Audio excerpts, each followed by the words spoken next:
Jesus Cristo, queremos agradecer ao Senhor mais uma vez por este privilégio de poder estar mais uma vez aqui nesse local, compartilhando porções da sua palavra com cada filho e com cada filha do Senhor que está do outro lado nos prestigiando com a sua audiência.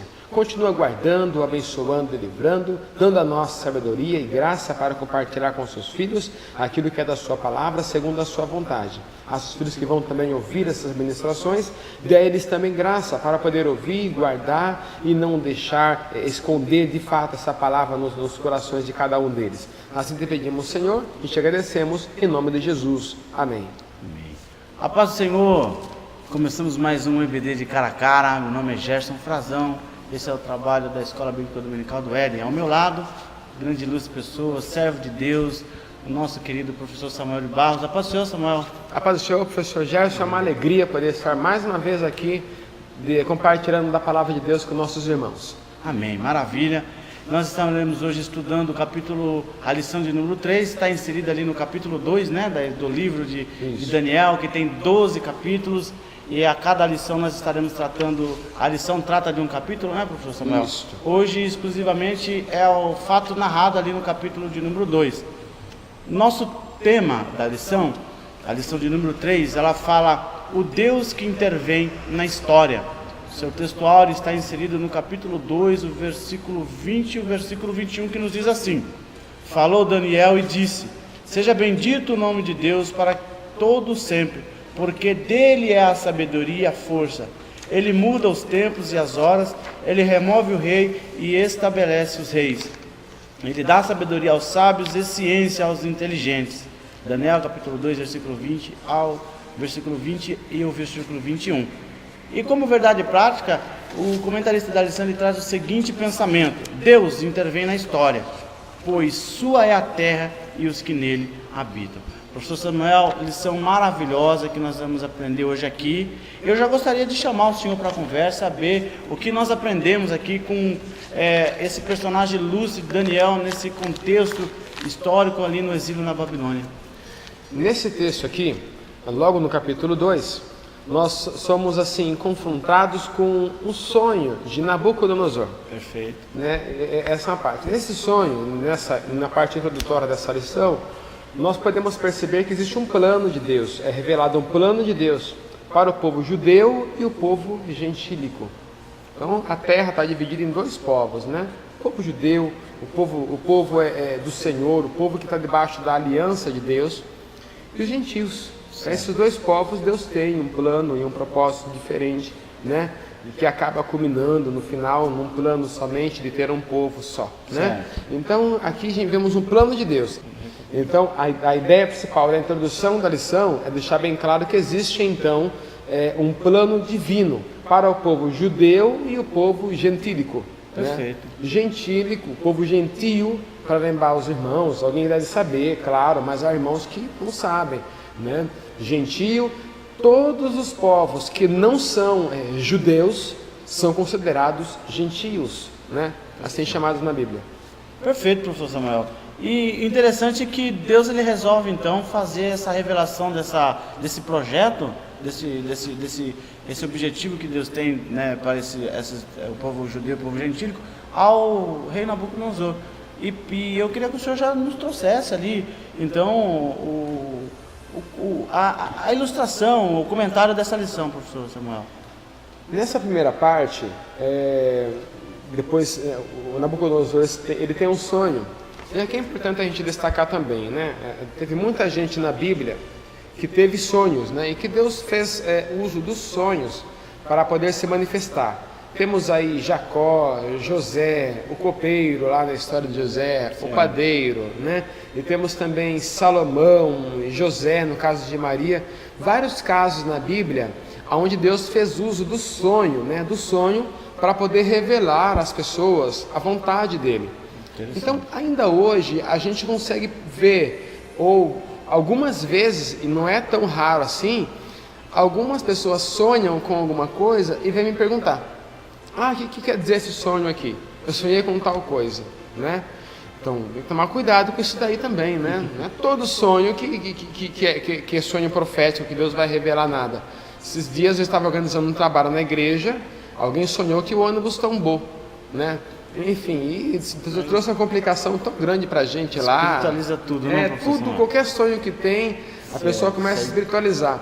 E não é um sonho comum isso daqui. Às vezes a pessoa, muitas vezes tem algum sonho, de dormir e tudo, sonha, e acaba sendo sonhos que são gerados por aquele fato que está escrito em Eclesiastes capítulo 5, onde fala assim que das muitas ocupações vem os sonhos. A gente tem um dia corrido, a cabeça está negócio lá na empresa, aquela assinatura, aquele cliente, aquele telefone, aquele negócio que ficou pela metade. Você vai dormir, você vai sonhar com o quê? Com a Madre Teresa de Calcutá? Não, você vai sonhar com o seu chefe, você vai sonhar, às vezes até acorda preocupado à noite com alguma coisa. Então, tem muito sonho aí que acontece hoje na igreja, que não tem nada de profético. Certo. Se o sonho que a pessoa tiver algum sentido profético, Deus vai usar alguém de alguma forma para confirmar aquele sonho, tudo correto. mais. Mas eu estou muito confusa. Já não é de Deus. Pronto, não é de Deus. Já resolveu. Eu tive um sonho que agora, porque a Bíblia fala assim que o Espírito Santo não é Deus de confusão. Não. Então, um sonho, e fica falando para a igreja um sonho, que começa a dividir igrejas e tudo mais, esquece. Tem muita gente que tem sonho que não tem nada a ver, não tem nada de espiritual, não tem nada de profético, e acha que isso aí tem valor espiritual e acaba falando coisas que não deve, até mesmo em testemunhos, em pregações. Então não confunda. E gera um clima interno, né, professor Samuel? Então fica com sonho e sonhando com tudo. Para de jantar antes de dormir, sabe? Às vezes comendo coisa muito pesada antes de dormir e tal, correria. E a Bíblia fala em Eclesiastes 5, das muitas ocupações. Está muito ocupado, muito na correria e acaba sonha com várias coisas e tanta coisa estranha. Eu já tive cada sonho louco. Eu sonhei que estava tomando tiro. Eu já sonhei que estava, sei lá, voando. Sonho que a gente sabe que não tem nenhum valor espiritual, nem profético. Sonho, é da correria. A gente deita e dorme, mas nossa cabeça para nossa mente está ali, né, fomentando, se preparando para uma nova jornada do outro dia. Então é normal que nós tenhamos sonho. E está dormindo, se alguém ligar uma música perto de você, ou um som, ou uma pregação, você vai sonhar que está num culto. E é natural, porque você está dormindo, mas ali em volta está um som de hino. Quanto já aconteceu isso várias vezes comigo? Aí você sonha que está num culto. Por quê? Então, porque a sua mente está ouvindo aquela mensagem sonora de um hino e tal, e você sonha que está num culto. Acabaram de até cantar enquanto está dormindo. Meu pai uma vez estava pregando dormindo. O sonho estava num culto, né? Então cuidado, não é todo sonho que você vai dar esse valor profético. O sonho que Nabucodonosor teve foi um sonho diferente. Já foi um sonho diferente. Certo. Porque às vezes a gente sonha também e esquece o sonho. A gente tem um sonho e depois você não lembra mais daquele sonho. E já aconteceu também da gente sonhar, não sei se com você já aconteceu isso, vocês que nos assistem agora, você acorda no meio do sonho, você acorda de madrugada, não sei se você é que nem eu, que gosta de fazer um chazinho de madrugada, acorda, vai lá. Quando você volta e dorme, qual surpresa? O sonho continua do mesmo lugar onde parou, né? É interessante essas coisas, né? Mas então, quando o sonho que Nabucodonosor teve, já foi um sonho diferente. Porque a posição de Nabucodonosor, ele é o senhor do planeta naquele instante. Ele é o principal líder do mundo. Na lição vai o dono do mundo naquele instante ali. Então já não é uma figura qualquer, não é um Zé Mané, como diz o outro aí, né? É alguém de uma envergadura política, importância histórica muito grande, muito imensa. Alguém que uma decisão dele vai interferir no planeta inteiro. Estamos aqui nós agora, mais de 2000 anos depois, falando do sonho dele. Então, é uma coisa que está fora do normal, do comum. Então, daí a importância do sonho de Nabucodonosor. Além ele dele, era um personagem importante dentro daquele contexto do contexto todo, né? do planeta, naquele instante ele já era a principal figura. Certo. E além disso também, tem a situação do momento que ele vive. É uma situação de uma transição de mundos e de poderes e de reinados muito frequente, né? Dali, um pouco de tempo antes, ele não era o regime mais poderoso do tempo. Um pouco de tempo depois, já não será mais ele. Virão os medos, os persas, virão os gregos, virão os romanos. Então, é uma transição política, social, cultural, religiosa, de reinado muito intensa. O mundo está fervilhando naquele instante ali. Daí, a situação do momento, do tempo, da pessoa. Olha que figura é essa que vai ter um sonho. Tem um sonho estranho, um sonho que incomodou bastante. E para piorar a situação ainda, era comum que os reis tinham seus consultores, né? Sim. Os seus sábios, os seus astrólogos, os seus magos, que serviam de consultores, porque os reis consultavam mesmo essas pessoas para saber. E era muito fácil o trabalho do astrólogo e do mago, porque o rei contava o sonho e ele inventava uma história ali, né? E acabava convencendo o rei, e acabava que eles tinham um favor político muito grande. É isso então, é isso. Mas para piorar a situação dos magos e dos astrólogos aqui, estamos aqui já no tópico 2, né, professor Gerson? Para piorar, o rei esqueceu. Complicou porque Nabucodonosor esqueceu o sonho. Ele teve um sonho, ele sabia da importância daquele sonho, incomodava, quem sabe ele tinha alguns relances do sonho, sim. Mas ele não conseguia lembrar do sonho. Ele deitava e quem sabe ele tentava lembrar do sonho de novo e nada de voltar esse sonho para a cabeça dele, e isso incomodou muito ele. É aí que ele chama os sábios, os magos, os astrólogos, todos os, né, são chamados na Bíblia aqui de caldeus. Os caldeus era esse grupo de pessoas que estavam junto com o rei, que tinha muito dessas visões e tudo mais, né? E Daniel é como se fosse um par. A Bíblia usa essa expressão às vezes, né? Lá no livro do profeta Samuel, os profetas eram chamados de videntes. Sim. Videntes, é importante lembrar isso. O vidente não é que ele consultava cartas, porque isso aí não é uma liturgia que a Bíblia aprova, né? A questão de consultar os astrólogos, os magos, essas coisas, não é um costume nosso. A Bíblia não ensina isso. Mas na época de Samuel, do profeta Samuel, era chamado de vidente. Os profetas eram chamados de vidente, justamente por essa capacidade que Deus dava que Deus revelava coisas futuras para eles. Então acabavam que chamavam de vidente, mas não é que Deus estava aprovando o vidente, como no caso também dos astrólogos dos magos que anunciaram o nascimento de Jesus. Também aquele fato ali, essa questão é tomada num livro chamado Dificuldades, Enciclopédia de Dificuldades Bíblicas, né? Naquele livro ali há essa questão, professor Gerson. Alguém pergunta: se Deus condena, né, a astrologia, os magos, tudo mais, por que Deus revelou o nascimento do filho dele para os magos? Essa questão é colocada ali. Daí o autor explica, né, Grayson Archer explica que Deus não está revelando o nascimento de Jesus, não está mostrando um fato que vai acontecer. Deus está mostrando um fato que já aconteceu, né? E os astrólogos ali também eram estudiosos dos astros, né? Tudo. Então não eram assim meros consultores que a gente vê hoje, né? Ler borra de café, né? Ler negócio na água ali, né? Quiromancia parece que é o nome, né? Não vai pensar que é linguagem estranha. Eles estudam ali a água para verificar futuro, nada disso. Quando Deus mostra o nascimento do filho dele para os magos, para os astrólogos, Deus não está aprovando a doutrina dele, Deus está mostrando um fato já acontecido. E aqueles magos eram estudiosos, né, dos astros e tudo mais.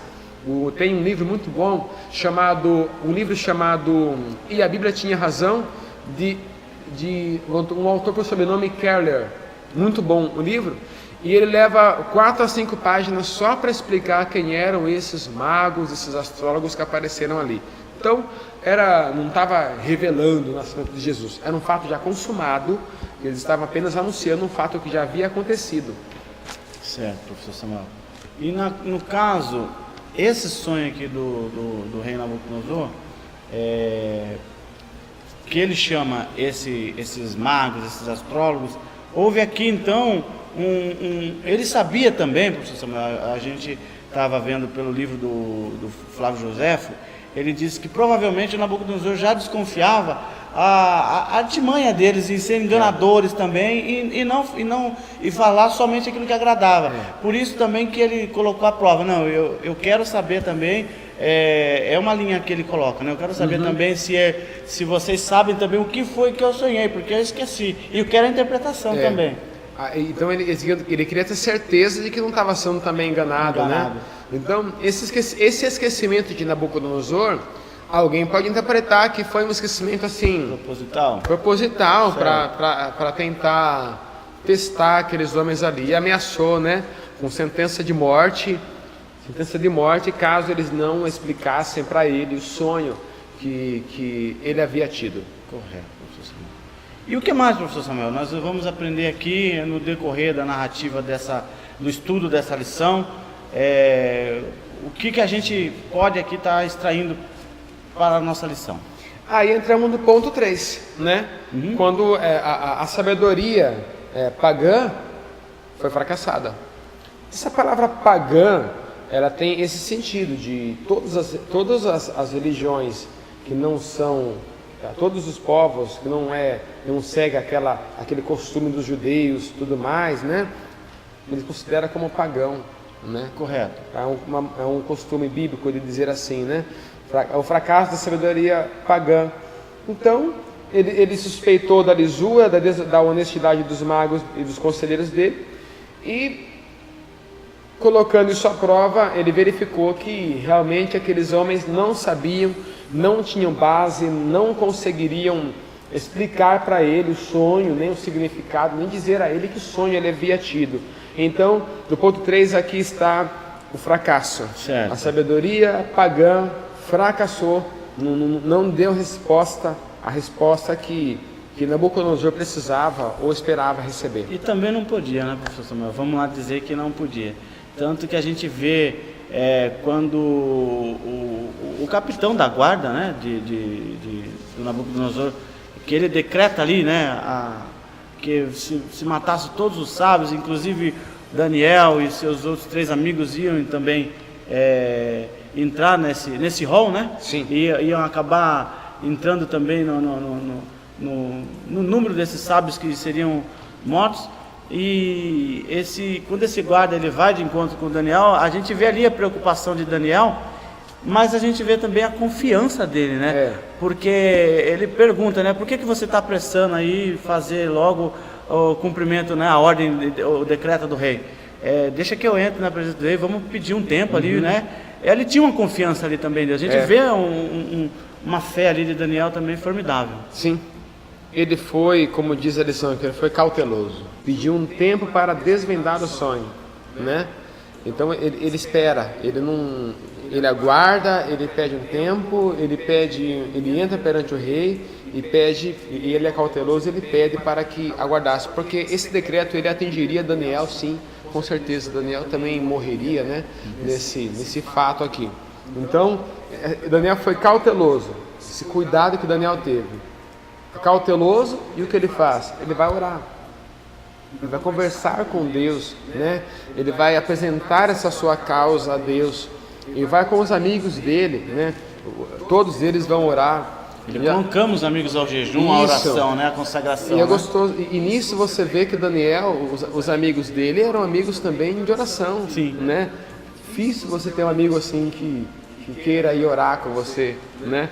Você achar um amigo que vai com você numa pizzaria, num churrasco, mas achar um amigo que você não pode ir comigo orar, preciso que alguém vá orar comigo, né? Então é muito bom Daniel ter esses amigos que têm prazer de orar e oram também junto com ele perante Deus. Engraçado que aqui alguns autores, professor Samuel, consideram aqui como o primeiro círculo de oração, né? É já estabelecido ali que a gente pode ver. Montou um círculo de oração ali, né? Um círculo de oração de homens para orar ali, buscar de Deus uma resposta. E Deus responde, professor Samuel. E a gente vê na lição que essa cautela de Daniel ele foi colocar tudo esse cuidado dele aos pés do Senhor, né? Não tinha nada em Daniel. Daniel não tinha capacidade de resolver esse problema aqui. A solução não estava em Daniel. E Daniel sabe disso. Por isso que ele vai orar. Diferente de alguns profetas aí, né? Se eu não pôr a mão para orar, se eu não profetizar, se eu não fizer, e a gente vê um cuidado dele muito grande aqui. E a primeira coisa dele é a oração. O impulso dele primeiro é a oração. Ele não vai tentar outras coisas e por último a oração. A primeira coisa é a oração. Às vezes a gente até ora, quando acaba o dinheiro do remédio, quando corta um convênio. Aí a gente vai orar, vai fazer o quê? Tem que orar, não tem outra opção, acabou o dinheiro, acabou o recurso. Daniel não, a primeira opção dele é a oração. Ele vai para a oração, ele vai buscar de Deus a solução para aquele problema que ele passava ali. Então, professor, o que nós podemos aqui extrair da continuação dessa lição? E tem mais uma coisa interessante, enquanto eu observava a Bíblia de aplicação pessoal, ela que às vezes o líder, o chefe, né, o Nabucodonosor, estava exigindo uma coisa que ninguém conseguiria resolver para ele, né? Certo. Então, muitas vezes para lidar com o nosso superior, com o nosso líder, né, com o nosso pastor, às vezes você pede coisa impossível, né? Então, a gente tem que aprender também a ter uma vida de oração, para lidar, para ter respostas, para lidar com situações. Não sei se você tem costume de orar pelo seu chefe de trabalho, por exemplo, mas é um hábito extremamente saudável, né? A gente ter o costume de orar pelo nosso líder, pelo nosso chefe, por aquelas... Às vezes você reclama tanto do seu chefe, que ele fala umas coisas que não tem. Ora por ele, né? Vamos pedir a Deus sabedoria para nos ensinar a lidar com ele, para que nós possamos ser melhores funcionários, tudo mais. E a Bíblia fala assim que é para a gente se submeter ao nosso chefe, aos nossos patrões, com a mesma submissão que temos com Jesus. Está lá, foi Paulo que falou isso, está na palavra de Deus, ali escrito é bíblico. Então ele fala assim: submetei-vos como a Cristo. Então, ficar falando muito mal do chefe, do patrão, essas coisas, está falando mal de Jesus. Então, mal por mal, é Ele que paga o teu salário, né? É Ele que Deus usa para te abençoar, para dar aquele dinheiro lá, tal, pagar, né? Te dar um pagamento para você se sustentar. Então, pare de falar mal do seu chefe, do seu patrão, e comece a orar mais por ele, né? Pedir a Deus sabedoria para você lidar melhor com ele também, para que você possa ter sabedoria para lidar com ele também. Daniel faz isso. Ele está com um chefe, um superior que pede coisas impossíveis para ele, mas ele faz da oração um recurso e um instrumento que o ajuda a lidar melhor com aqueles que estão acima dele. Que maravilha, que coisa maravilhosa, professor Samuel, que a gente aprende com essa atitude sábia do profeta Daniel. E aqui a gente vê que Deus ainda revela mistérios, professor Samuel. Isso. Não deixa nada oculto. A gente aprende que tudo aquilo que Deus vai fazer, Ele não faz antes de não avisar aos seus filhos. E né? tem um hino que fala assim, né? Ele sempre resolve sem ter reunião. Não. A Bíblia fala assim, que o Senhor não faz coisa alguma. É bíblico, né? É estranho, porque me incomoda muito isso em Deus, professor Gerson. Me incomoda muito em Deus essa educação que Deus tem. Não era para Deus ser assim. Era para Deus chegar chutando a porta e falar: fica quieto que manda aqui. Esse negócio é comigo, não é mesmo? Mas não, porque é normal a gente, quando nós somos assim, revestidos de alguma autoridade, de algum poder, a gente ficar mais mandão, mais autoritário, né? Aqui há pouco, próximo do nosso país, aqui, o Evo Morales conseguiu lá, foi eleito lá, vai ficar até 2020 no poder. Então ninguém quer largar o poder, né? Então é normal que quando nós tenhamos algum poder, que nós sejamos mais arrogantes, mais prepotentes e mais duros nas nossas palavras. Estranho, porque Deus não é assim. Não. Você vê na Bíblia Deus assim, em Apocalipse: eis que eu estou à porta e bato. Se você abrir, eu entrarei, tudo mais, né? Então, essa educação de Deus é algo fantástico. Então, a Bíblia fala assim, Deus não faz coisa alguma sem antes avisar os seus servos, os profetas. E também diz lá em Hebreus, né? Olha que Deus fala ocultaria eu alguma coisa do meu servo Abraão? Deus fazendo questão de avisar Abraão daquilo que ele iria fazer. Então, Deus revela mistérios, Deus gosta de compartilhar com o ser humano as suas vontades, o seu desejo, o seu propósito. Deus está sempre avisando o que Ele quer fazer, né? Deus não anula, não se anula na história e não nos anula também na história, né? Deus gosta de compartilhar, né? É uma liderança compartilhada. Vemos lá em Apocalipse os 24 anciãos ali, quer dizer, vários, é uma coisa compartilhada, não é um só que faz, que manda. Tem igreja por aí que é só um que faz, só um que manda. Quando ele morrer, vai ter que fechar a igreja, porque só tem um. Esses dias estava tendo um culto numa igreja, passando pela televisão um culto, e o pastor da igreja não tinha chegado ainda. É uma igreja, claro que eu não vou dizer o nome dela, mas o irmão que estava substituindo o fulano de tal lá, que iria ministrar naquele dia, e era um culto ao vivo, gravado na televisão, estava sendo ao vivo, ele ficou 30 minutos justificando a ausência daquele irmão. Era o tempo de uma pregação, ele dava uma mensagem de salvação já em meia hora, né? Mas ele precisou ficar explicando por que o fulano de tal não estava ali. Então, quantas vezes, né, a gente deixa Deus de lado e esquece que quem revela mistério é Deus, né? Deus fala, Deus mostra, né? Então, Deus, Ele compartilha, ele avisa o que vai acontecer, Ele dá os seus toques, né? E tem gente, professor Samuel, que em cima dessa linha de pensamento, que pensa que o poder, que a condição de estar fazendo alguma coisa está no vaso, está naquele irmão que ora, está naquele irmão que prega. Aí depois do culto, no final do culto, o irmão acabou de pregar, no final do culto faz aquela fila para fazer oração. Quer dizer, que aquela pregação não serviu para mim, se não profetizou e não falou que eu vou fazer isso, aquilo, outro. Então, às vezes o poder, a gente pensa que o poder está no pregador, está no irmão que canta, no irmão que... Não, é Deus, não é Deus. E o profeta Daniel, ele diz isso. Eu estava lendo, professor Samuel, no livro... da história dos Hebreus, do Flávio Joséfo, né? E ele fala que, narrando essa história, ele dá uma versão que Daniel, quando ele faz a revelação, a gente já vai entrar nessa questão dessa aula, quando ele faz a revelação, quando Deus revela para ele, quando Deus mostra para ele, né, que ele vai contar ao rei o que aconteceu, e o rei, ele pega e fala assim: você estava muito preocupado em saber o que ia ser do seu reinado, né? Você estava muito preocupado. A minha maior preocupação era saber da injustiça que você ia fazer com essas pessoas inocentes, porque o rei ia mandar matar todo mundo. E olha a preocupação de Daniel, não estava preocupado em dizer assim: não, sou eu que vou revelar, e Deus vai revelar para mim. E aqueles homens não eram da igreja dele não, tá?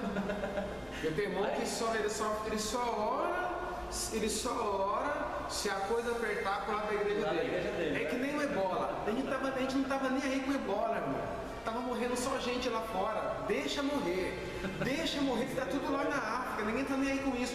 Agora pintou um caso em Cascavel que, meu Deus, estão fazendo campanha. Agora bateu preocupação na gente, que agora chegou aqui. Enquanto tá morrendo os outros, né? Enquanto são intolerantes com as religiões afrodescendentes, não tem importância, né? O Daniel está preocupado com a integridade física de caldeus. A gente não tem nada a ver com a fé dele, um povo pagão. E Daniel preocupado, ele se interessa, não, rei, olha, vai acontecer uma injustiça. Daniel preocupado. Isso existe hoje, meu irmão? Isso existe hoje? A gente só liga quando a coisa vem pro nosso lado, sabe? Enquanto fecha a igreja dos outros, não tem importância.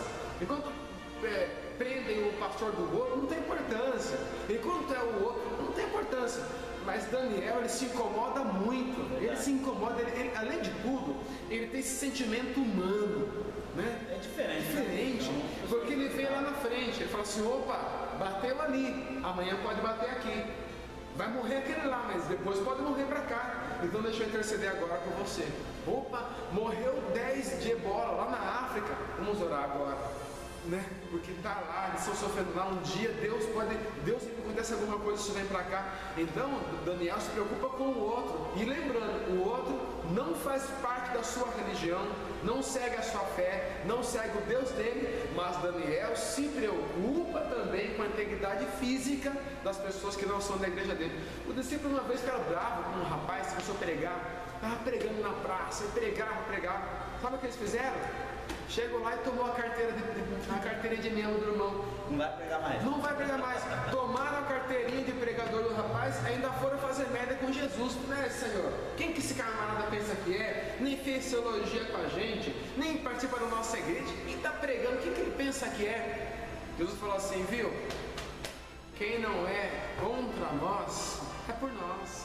Né? Ele não está fazendo nada que vai atingir a gente, né?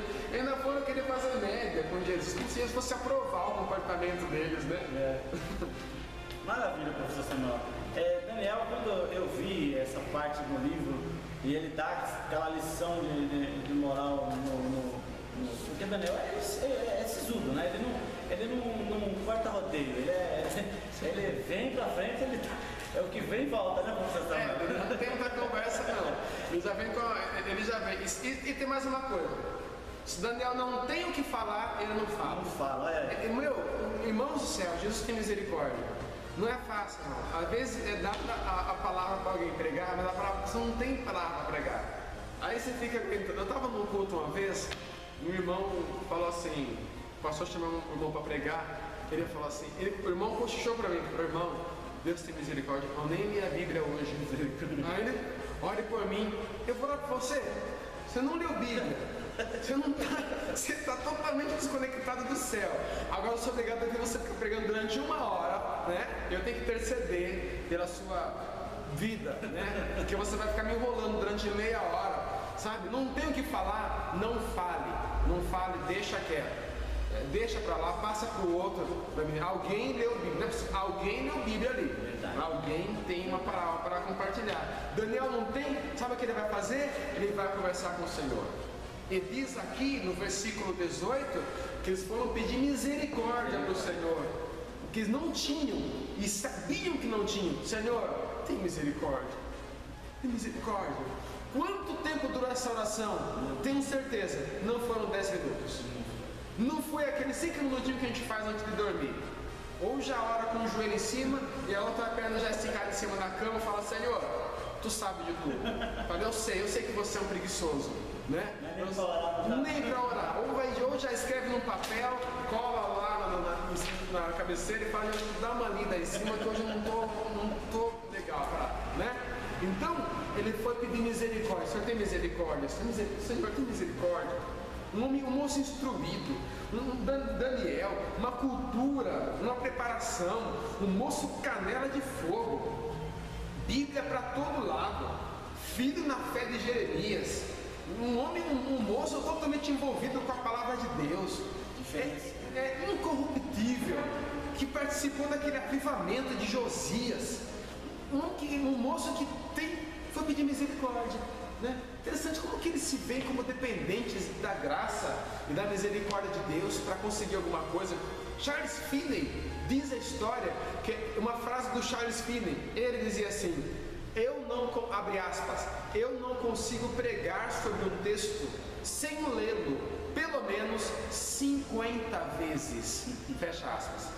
Então, eles se veem como dependentes de Deus, mesmo aparentemente não tinha uma bagagem tão grande, lenha para queimar para 2, 3 horas de pregação. Pessoas que a gente dá o valor, sim, né? E eles não se acham, né? Chegavam perante Deus vazios, como quem não tinha nada. Senhor, tem misericórdia, Senhor. Tem misericórdia, tem misericórdia, tem misericórdia. Tenho certeza que jejuaram naquele dia, se consagraram ao Senhor. Tem misericórdia, Senhor, tem misericórdia. E foi com uma oração assim que aconteceu um avivamento lá em Azusa. Foi assim, uma oração pedindo misericórdia. Tem misericórdia, tem misericórdia, tem misericórdia. E o William Seymour, foi aquele que ministrava ali. Qual era a pregação de William Seymour? Não tinha pregação, não tinha faculdade de teologia, não tinha modelo, tinha só: Senhor, tem misericórdia, Senhor, tem misericórdia, tem misericórdia. Talvez seja esta a oração que esteja faltando para a igreja hoje. Uma oração que peça ao Senhor misericórdia. E o que é misericórdia? É diferente de graça. Que graça Deus dá a nós algo que nós não merecemos. Misericórdia, Deus não dá a nós aquilo que de fato nós merecemos. Então é isso que precisamos. Tem misericórdia, Senhor. É isso que o Daniel vai pedir e não tem jeito. Chegou vazio perante Deus, sai cheio. Aí ele percebe o quê? Que Deus não está alheio à história. Deus não abandonou o povo, não largou ali ao léu, ali se virem aí com Nabucodonosor. Deus estava no controle de toda a situação. Todas as coisas. O que vem, professor Samuel, a gente trazendo ao contexto nosso, são pessoas que estão envolvidas na questão eclesiástica, na questão religiosa, e são cheios, vaidosos. Tem até gente para carregar maleta. E ele é o pregador, é ele que faz, é ele que acontece.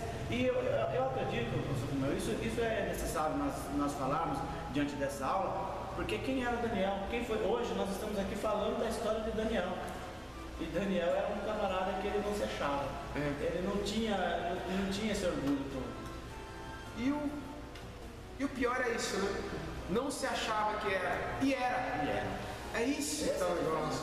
Ele tinha, mas não chegava dando carteirada na cara de ninguém, né? Como Paulo, que envergadura, que cultura, que nunca aprendeu aos pés de Gamaliel. Quem era Gamaliel? Neto de Hilel. Hilel era um dos grandes rabinos da época, né? Diz ali, tem muitos livros bons para estudar sobre Paulo. Eu diria aqui 3 para vocês. Um chamado A Vida e os Tempos do Apóstolo Paulo, né? E um outro chamado Paulo, o Amigo de Deus. E outro chamado Paulo, Uma Análise Crítica, né? Então a gente vai ver que ele tinha uma envergadura tão grande, uma cultura, um conhecimento. Aprendeu com Gamaliel.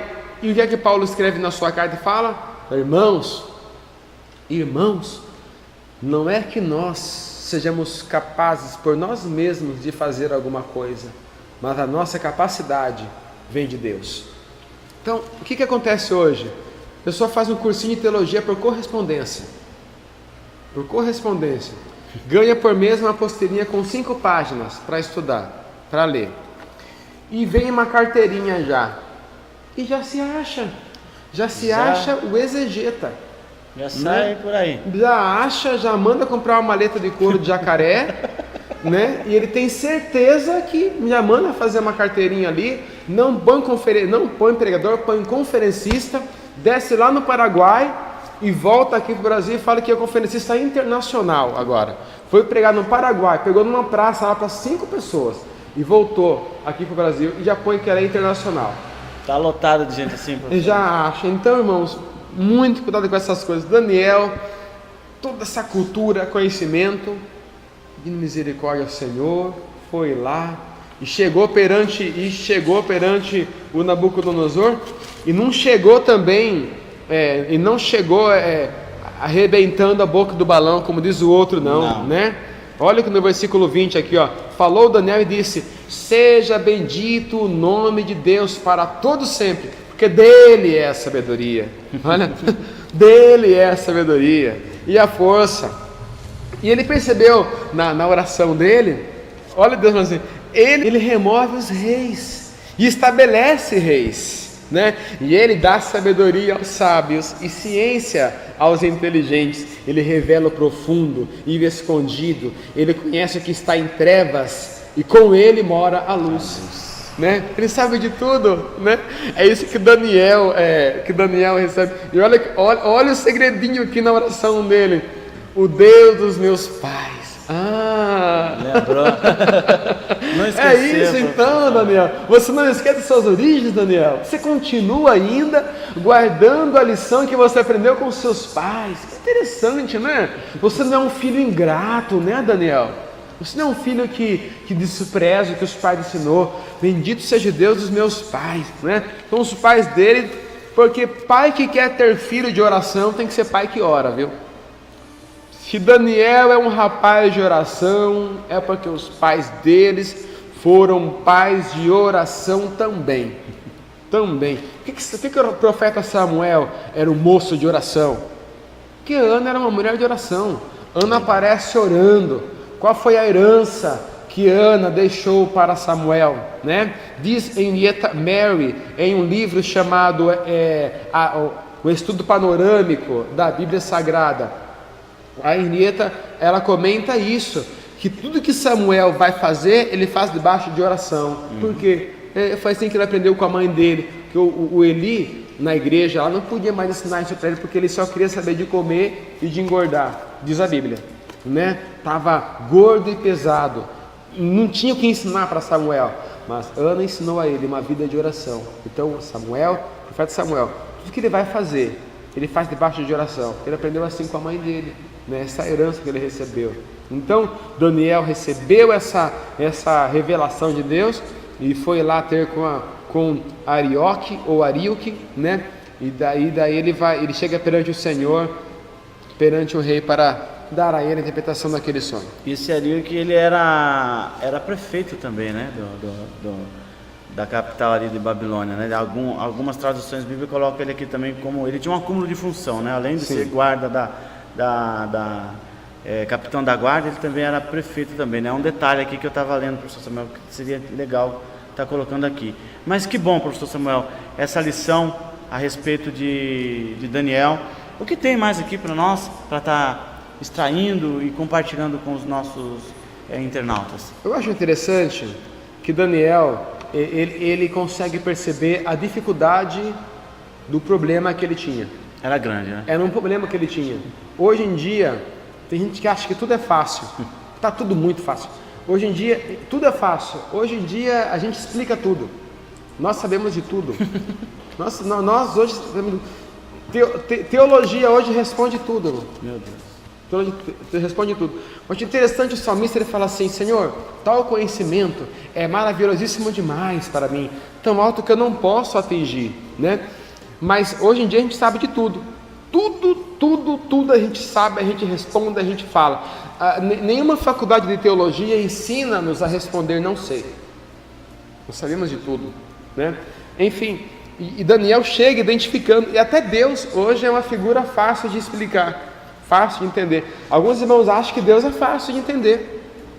Começa a ministrar, começa a falar, irmãos, tem aqui esse texto para ministrar aqui, mas veja, isso aqui é muito simples. Isso aqui, alguém falou assim para mim, isso aqui é mamão com açúcar. Que mamão com açúcar? Como se a Bíblia fosse um livro simples, que qualquer um pudesse pegar e entender uma palavra dessa aqui. Não tem nada fácil. Deus não é um ser fácil de entender. Deus é um ser complicado de entender. E nós dependemos constantemente do Espírito Santo de Deus para podermos entender a mente de Deus, a vontade de Deus. Deus não é um ser fácil, simples de entender com um estralar de dedos. Daniel fala: Rei, o segredo que o Senhor requer, verso 27, nem sábios, nem astrólogos, nem magos, nem adivinhos o podem descobrir, ó rei. Quando ele fala assim, parece que o rei balança, né? Parece que o rei já vai: o que você está fazendo aqui então, né? Ninguém pode. Quando ele levanta, mas há um Deus no céu. Opa. Aí o rei volta para a poltrona dele. Mas há um Deus no céu que revela segredos.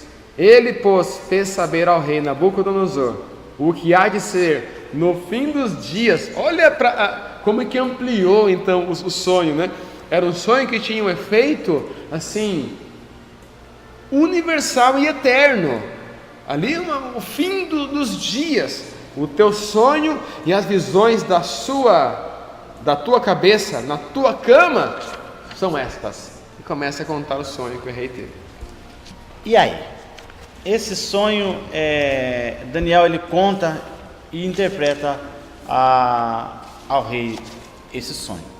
A gente sabe que é um sonho cheio de figuras, né, professor Samuel? há uma certa complexidade, mas também não é algo que não consigamos entender a respeito dele, né? A própria palavra de Deus, ela nos dá o entendimento e ele conta esse sonho e interpreta ao rei. O que a gente consegue extrair daqui, professor Samuel? O sonho de Nabucodonosor era aquela estátua, uma estátua muito grande, dividida, conforme nos coloca aqui na Bíblia, vemos aqui pela lição, nos itens A, B, C e D, né? Cada membro, cada parte dela, representando um império mundial que ou já existia ou que ainda aconteceria e passaria a existir, né? Tinha a cabeça de ouro, Certo. o peito e os braços de prata, Certo. o ventre e os quadris, né? E depois as pernas de ferro que misturava, e os pés era de ferro e barro. Enfim, cada partezinha dessa daqui, ela representa um governo mundial que está surgindo. Vamos falar um pouquinho rapidinho sobre isso daqui, não sem estender muito, porque vai ter uma lição que vai falar só sobre os impérios mundiais, Perfeito. que vai ser a lição de número 8. Então, a cabeça de ouro representava o império mais poderoso, que era o Império Babilônico, né? Na pessoa do Nabucodonosor, era a figura dele, a cabeça de ouro, certo. era a principal, o governo naquela época ali, era ele. O peito e os braços de prata representava o Império Medo-Persa. Os dois braços ligados pelo peito representavam a união dos Medos e dos persas. Então, a parte do peito e os braços representava esse império. Então, era um momento de bastante transição política, como a gente percebe aqui no próprio corpo, né, da imagem dessa grande escultura que o rei viu. Daniel está agora contando o sonho e a interpretação dele. Por fim, ele vê também as pernas, aquelas pernas compridas, né, daquela imagem, que significava então o reino. Me desculpe. O ventre e os quadris, faltou falar aqui, o Império Grego de Alexandre. É bem conhecida as histórias de Alexandre o Grande.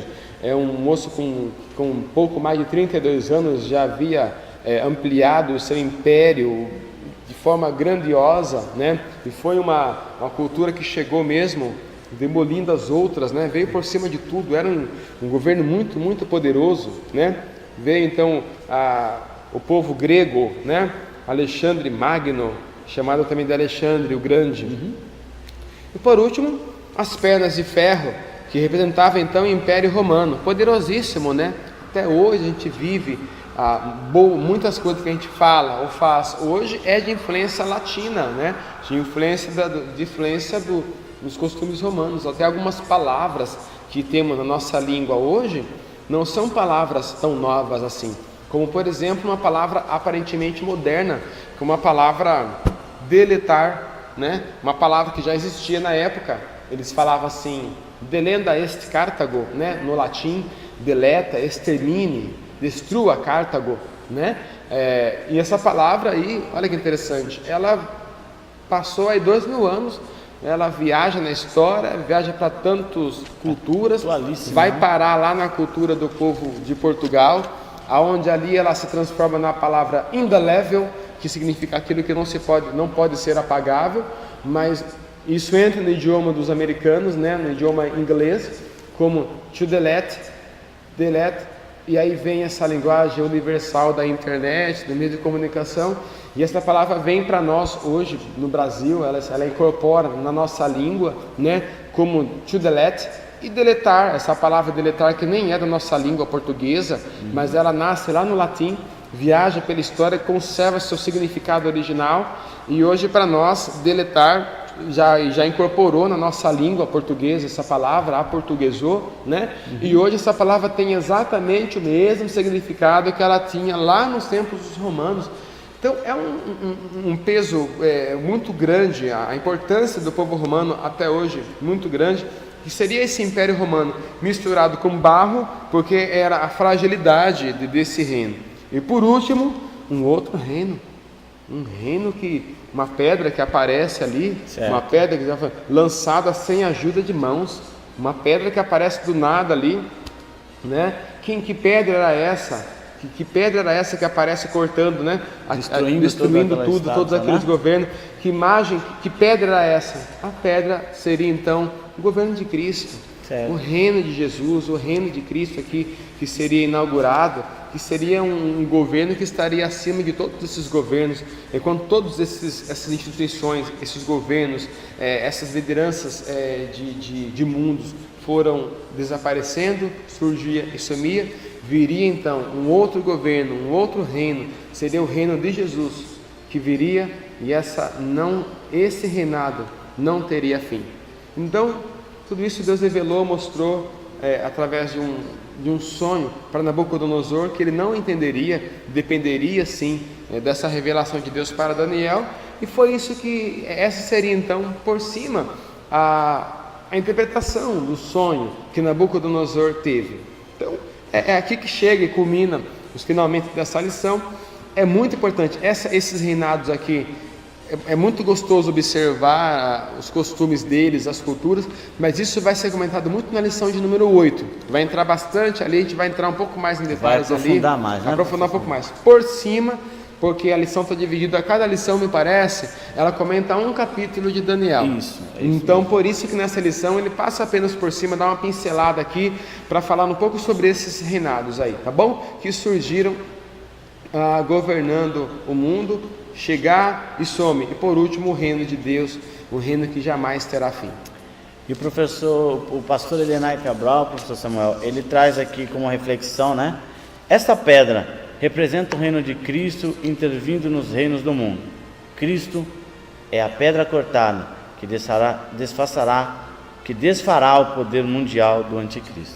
Eu achei interessante essa lição, a gente aprendeu bastante coisa aqui. Foi traçado o perfil de Daniel no meio daquela pressão, porque ali foi colocada a prova ali, né? A gente aprendeu aqui que Daniel, ele não confiava nele mesmo.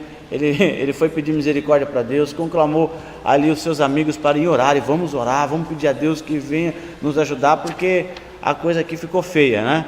E é um assunto muito bom, professor Samuel. Eu agradeço a Deus pela sua vida, por estar aqui conosco aqui novamente nesse projeto EBD de Cara a Cara, esse ciclo de estudos.